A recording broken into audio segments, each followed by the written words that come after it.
आपने देखा किस तरह से अजीत पवार के समर्थक जो है वो रो रहे हैं। प्रधानमंत्री ने ट्वीट किया और ये कहा कि वो जन नेता थे, यानी कि 6 बार डिप्टी सीएम बने। और आप सोचिए, एक बार तो 8 बार से ज़्यादा बारामती से विधायक, उनकी बहन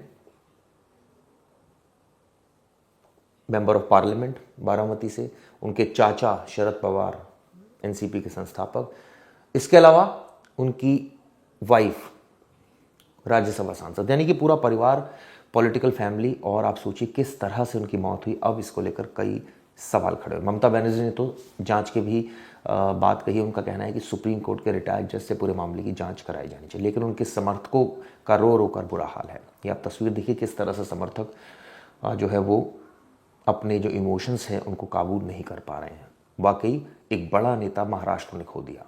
और ये कहा जाए कि सरकार किसी की भी हो, चाहे कांग्रेस की हो चाहे शिवसेना की हो, अजीत पवार का कद हमेशा, और एक कहा जाए कि अजीत पवार के लिए सरकार में हमेशा से जगह शामिल थी।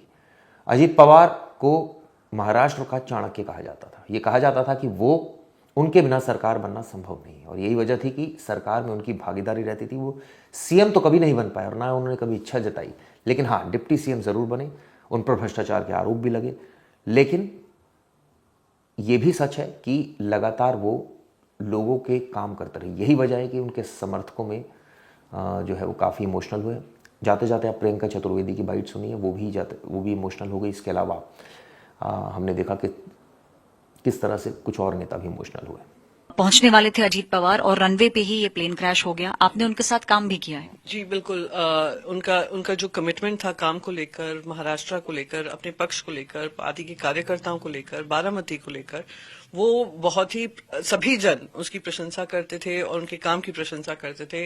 हार्ड वर्किंग, कमिटेड थे। सवेरे 6 बजे से रात के लेट तक काम करने का उनकी कार्यशैली रही है। तो ये जो खबर आई है बहुत ही दुखद है। और हमारे मतभेद जरूर रहे होंगे, पर मुझे उनके साथ काम करने का मौका मिला। एंड आई थिंक महाराष्ट्र के लिए गंभीर चोट आई है। It's a big loss. उनका जो विजन था महाराष्ट्र के लिए, ये bright ideas, big ideas for Maharashtra. तो उनका इस तरीके से जाना बेहद ही दर्दनाक है। और मैं सुप्रिया जी को, पवार साहब, क्योंकि वो एकदम उनको अपना बेटे समान मानते थे, सुप्रिया अपने भाई के समान मानती थी, चाहे वो सुनेत्रा जी हों, सभी को अपनी संवेदनाएं व्यक्त करना चाहूंगी। बहुत भावुक हो गई हैं।